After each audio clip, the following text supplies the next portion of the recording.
What is up, everybody, and welcome to FLW Videos. In today's episode, we are going to talk all about bug-type Pokemon in Pokemon Go. Whether the news is related to Shedinja being added into the game or even a shiny Caterpie, we're going to be talking about all of that we do know for kind of the November research. And I have to say, Niantic actually messed up on a couple of things, and we'll definitely talk about it because I personally think it's very interesting, as well as covering some news. So the first thing will be kind of the big hit line for this video, and that is Shedinja being added into Pokemon Go. But there was a little bit of a glitch within like the first 10 minutes of you being able to obtain Shedinja.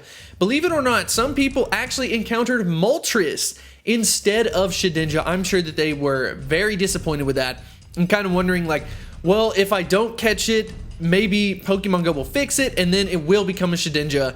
And then on the other hand, people actually went ahead and caught the Moltres, so then now they're worried like, well, do I have to wait another 7 days to actually get Shedinja? Well, there is some good news that came out of all of this though. The shiny variant of Moltres was made available throughout this kind of debacle, which for me personally, knowing the news that I know about Shedinja now, I would totally take a shiny Moltres over it. So you might be saying, well, why would you not want Shedinja? So there is one thing about Shedinja that I was hoping would happen and that Niantic would take care of, and that is the ability Wonder Guard. If you don't know what the ability Wonder Guard is, basically Shedinja should have 1 HP added into the game, and then basically it can take no damage from anything that's not super effective against it. So basically, if you don't have a super effective move, you cannot beat Shedinja. And I thought, hey, that's going to be the saving grace. It doesn't have incredible stats. This could make it at least fun to use, a little bit useful. I was very worried that they would go in the opposite direction and actually give it the HP that it has. Unfortunately, they did not go with the Wonder Guard ability, pretty much rendering Shedinja completely useless, bringing it down to pretty much just a Pokedex entry. Very unfortunate, but speaking of Pokedex entries, we can actually get a couple more Pokedex entries out of this event. So if you are not aware, but Shedinja is actually a part of the Nincada family. So Nincada evolves into Ninjask, while Shedinja sheds off, and basically it could appear like a 2-branch evolution. But no, that is not what Niantic decided to do. Instead, you can get Nincada and only evolve it to Ninjask.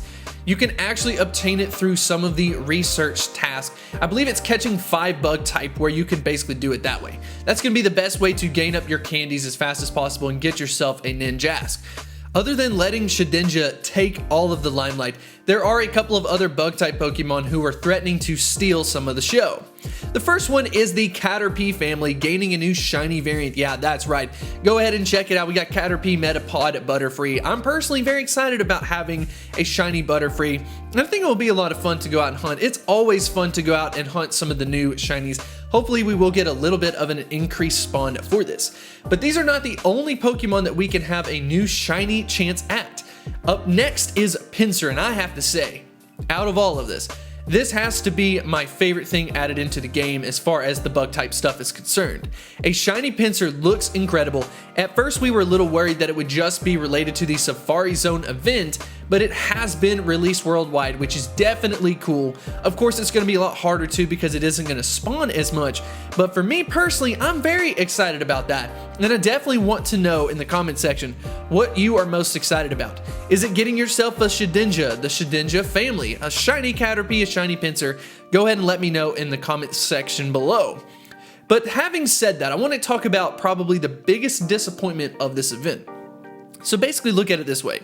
If you are a company and you're faced with a challenge like Shedinja, it kind of breaks the rules. It goes, off of just kind of like the main path. You have kind of 2 decisions. You can either figure it out and say, we're going to do it right. We're going to get this Pokemon basically the way it was meant to be with this Wonder Guard, right? Or you're going to go, well, it's not really worth it. Let's just fit it into the current system. Now, to be honest, I was hoping that Pokemon Go would side on, we want to get it in right. We want to have Wonder Guard or at least some type of representation of it. Only because that's why they gave slacking the move Yawn for the ability Truant, because if not, it was overpowered, right? It didn't fall inside of their threshold that they wanted. You've got slacking doing way better than everything else. But at the same time, Shedinja is on the opposite end of that spectrum where it's basically useless unless it has its ability.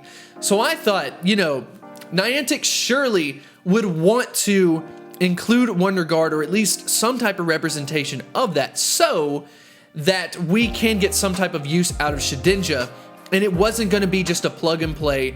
It wasn't going to be just a Pokedex entry, and unfortunately, that's exactly what happened. So for me personally, I am a little bit disappointed in what Niantic decided to do.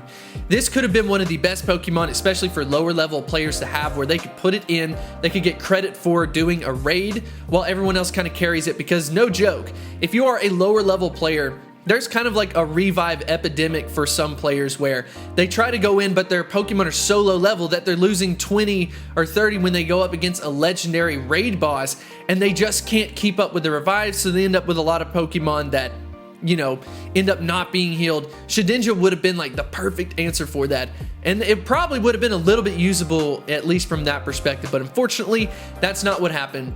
But in the future, who knows, maybe they will go in and try to do a lot of abilities at one time, or at least the most important abilities, especially for something like Shedinja in the future. Who knows, that's what I personally think will happen. We'll just see that kind of at a later date. But I definitely want to know your thoughts in the comments section below.